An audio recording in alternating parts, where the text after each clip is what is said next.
아덴은 2000년 전에도 철학의 도시였습니다. 사도 바울이 그리스 아테네를 갔는데 성경에는 아덴이라고 기록이 되어 있는데 지금의 아테네죠. 그리스 아테네. 이 철학의 도시, 소크라테스를 배출한 도시입니다. 그리고 플라톤, 아리스토텔레스, 그리고 제논, 에픽테투스 이런 유명한 철학자들을 배출한 도시가 그리스 아테네입니다. 이 아덴에 가서 하나님의 복음을 전했던 이 사도 바울의 아덴 시내를 쭉 둘러보니까 지성인들이 살아가는 그 도시에 우상 숭배가 가득했다라는 거예요. 오늘 여기 성경에 사도 바울이 마음에 심히 분함을 느꼈다라고 성경에 기록이 되어 있어서 이 철학의 도시였던 이 지성인들이 가득했던 이 아테네가 어떻게 하다가 이렇게 우상 숭배하는 그런 도시가 되었는가. 이 사도 바울은 답답한 그런 마음을 갖고 있었습니다. 자, 이 당시에 그 아텐이라고 하는 이 아테네는 이 철학의 도시답게 유명한 그 철학의 두 파가 있었습니다. 하나는 에피쿠로스파라고 하는 그 파가 있었고, 하나는 오늘 여기 성경에 스토이고라고 나와 있는데, 이 스토이고라고 하는 이 파는 요즘으로 말하면 스토아라고 하는 철학, 스토아 철학. 요즘에도 스토아 철학에 대해서 대학에 가면 배우는 사람들이 있어요. 스토아 철학. 그래서 이 에픽테투스라고 하는 사람도 스토아 철학자 중에 한 사람이고, 제논도 스토아 철학자 중에 한 사람이고, 에피쿠로스의 학파와 스토아 철학파 이 두 파가 촥 이렇게 나눠져 가지고 그 당시 온 도시의 사람들의 지성을 지배를 했어요. 지배를 했습니다. 그 철학이.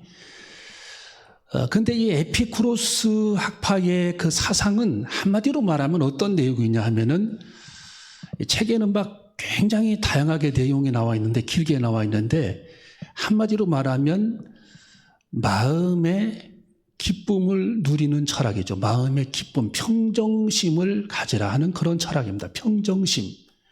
그래서 어떠한 상황에서도 마음의 평정을 잃어서는 안 된다 라고 하는 그 핵심 사상이 에피쿠로스 학파의 사상입니다.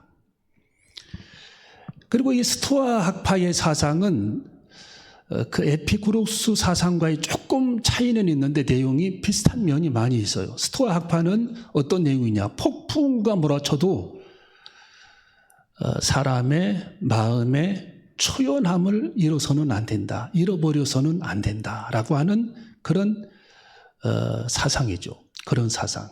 또 금욕주의도 거기에 포함이 되어 있습니다. 금욕주의. 이 두 사상이 그 당시 땅을 지배를 했어요. 그러니까 그들이 볼 때 이 사도 바울이 전도하는 이 성경의 말씀은, 하나님의 말씀은 우습게 들리는 거예요. 여러분, 요즘에도 그 가장 권위 있는 학문이 이 신학이죠. 그 다음에 가장 두 번째 권위 있는 학문이 철학이라고 말합니다. 철학.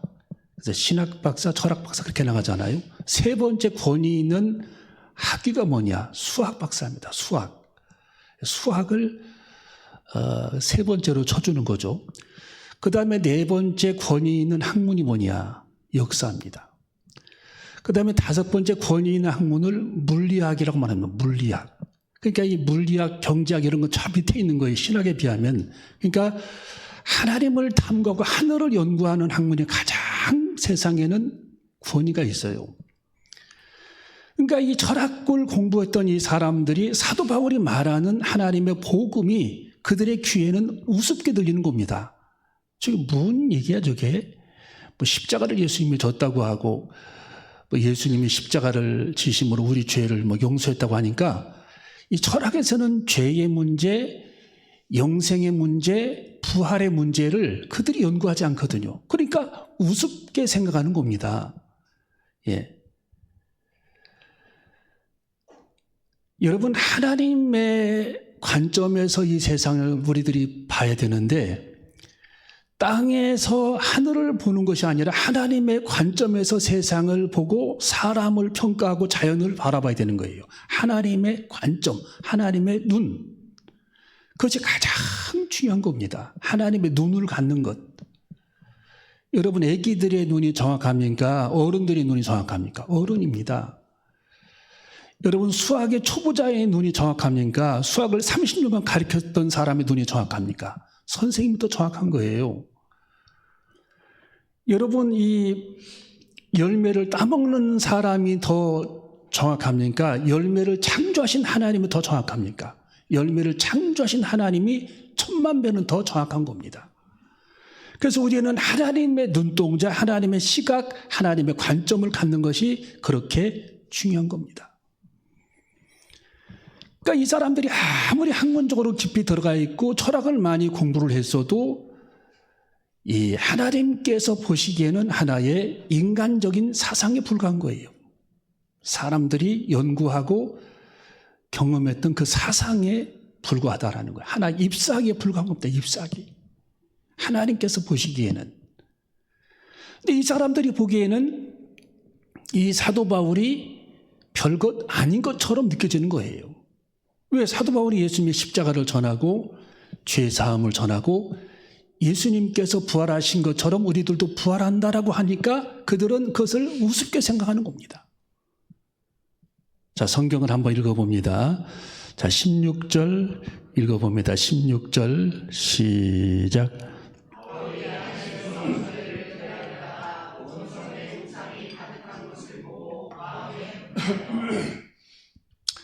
자, 온 성에 무엇이 가득했다고요? 우상이 가득했다. 그 지성인들이 사는 그 도시에 우상이 가득했다. 17절 시작. 회당에서는 유대인과 경건한 사람들과 또 저자에서는 날마다 변론하니. 자,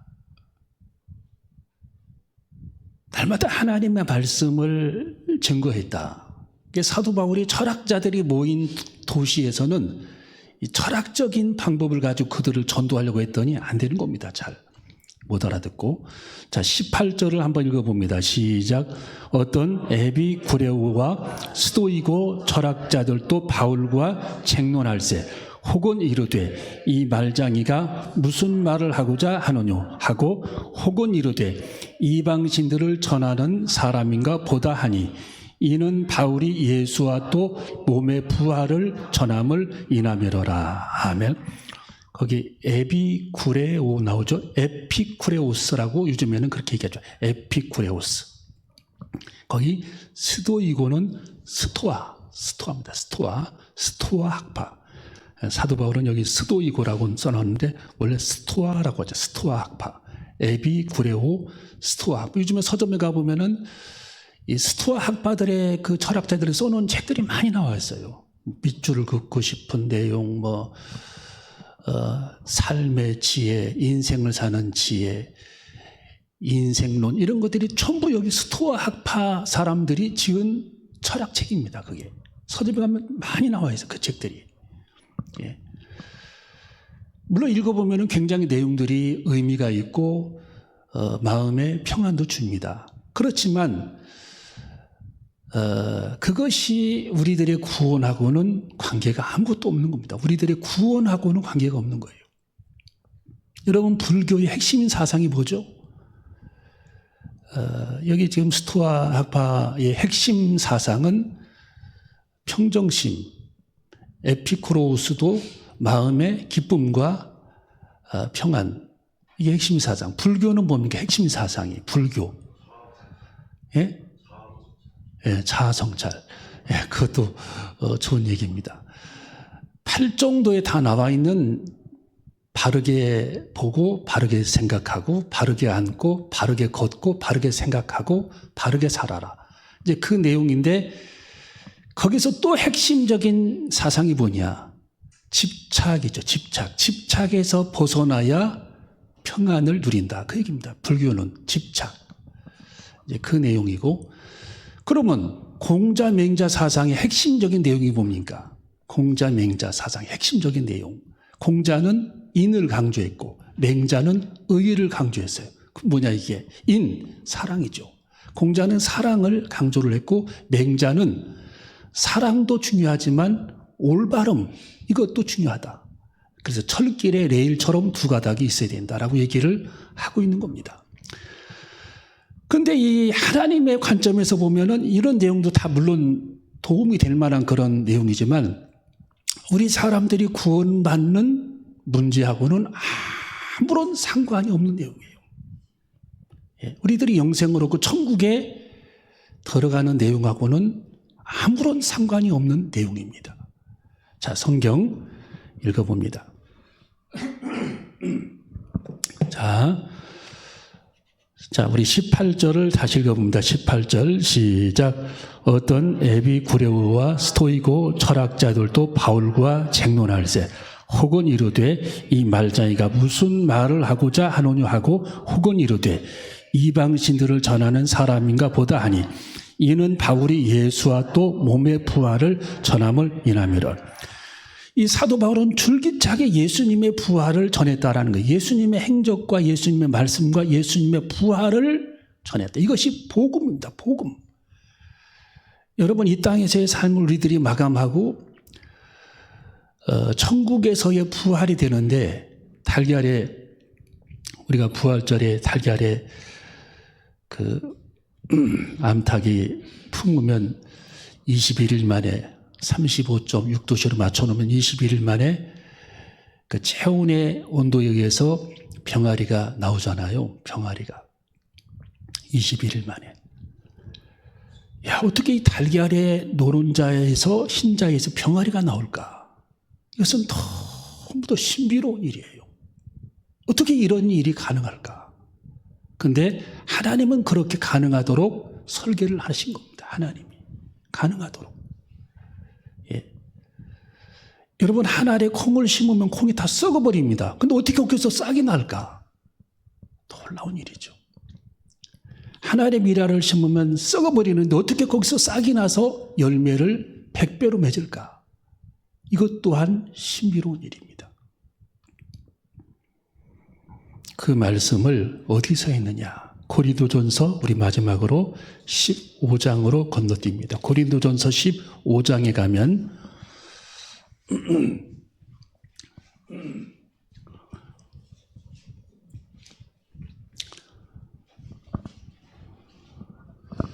자, 세상에서 가장 미련한 자들이 나오죠. 미련한 자들. 어떤 사람이 미련한 자냐 하면은 이 병아리들의 부활은 믿는데 사람의 부활은 안 믿는 사람들이 세상에서 가장 미련한 사람이다.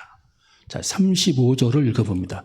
고린도전서 15장 35절 시작. 누가 묻기를 죽은 자들이 어떻게 다시 살며 어떠한 몸으로 오느냐 하리니 36절 시작. 어리석은 자여 너의 뿌리는 씨가 죽지 않으면 살아나지 못하겠고 또 너의 뿌리는 것은 장래 형체일 뿌리는 것이 아니요 다만 밀이나 다른 것의 알갱이 뿐이로되 하나님이 그 뜻대로 저에게 형체를 주시되 각 종자에게 그 형체를 주시느니라. 이게 뭐냐?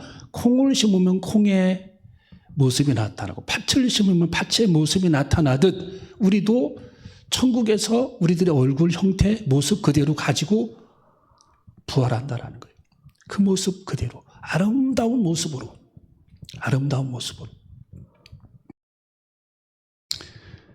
여러분 물고기나 짐승들도 보면은요 다 자기들의 몸이 있고 형체가 있잖아요. 물고기는 지느러미가 있고 새는 날개가 있고 천국에서도 우리들의 모습이 이 세상에서의 몸처럼 아주 건강하고 죽지 않고 썩지 않는 그 몸으로 영생할 수 있는 그런 몸으로 태어나는데 부활을 하게 되는데 성경 읽어봅니다. 자, 39절 40절 시작. 육체는 다 같은 육체가 아니니 하나는 사람의 육체요 하나는 짐승의 육체요 하나는 새의 육체요 하나는 물고기의 육체라. 하늘에 속한 형체도 있고 땅에 속한 형체도 있으나 하늘에 속한 자의 영광이 따로 있고 땅에 속한 자의 영광이 따로 있으니. 자, 물고기의 모습, 짐승들의 모습이 다 다르듯 하나님께서 우리들이 부활체에도 각 사람 우리가 천국에 가면은 유구무 집사님이구나 알아볼 수 있다라는 거예요. 왜? 그 모습을 가지고 오시기 때문에 아주 아름다운 모습으로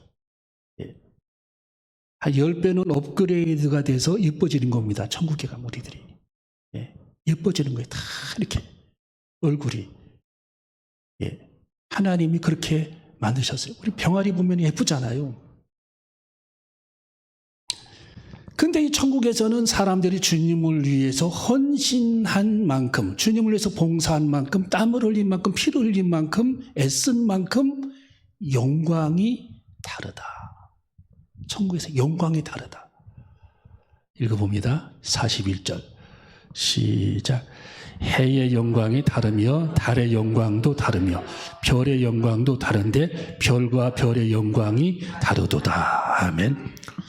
여러분이 망원경으로 딱 하늘을 별들의 세계를 보면 이 별이 노란 별도 있고 붉은 별도 있고 푸른 별도 있어요.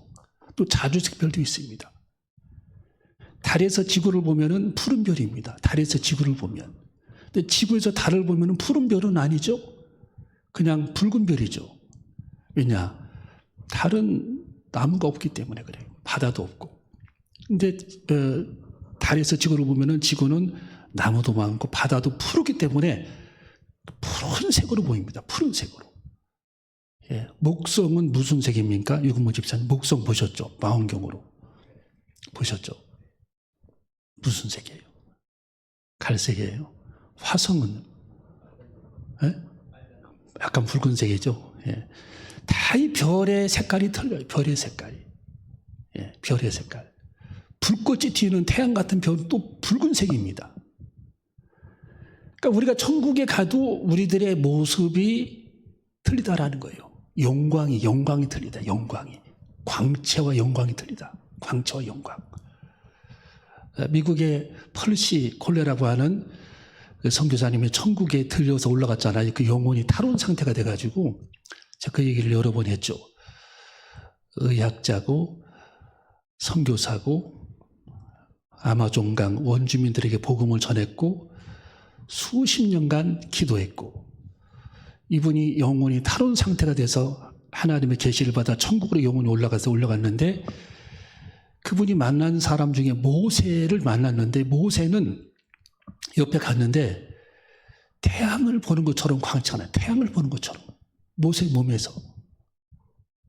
오늘 여기 성경 해의 영광이 다르며 달의 영광도 다르며 별의 영광도 다른데 별과 별의 영광이 다른 것처럼 하나님은 여러 수십 가지의 상급이 있지만 광채도 상급이라는 거. 광채도 각 사람의 빛이 틀리다라는 거예요.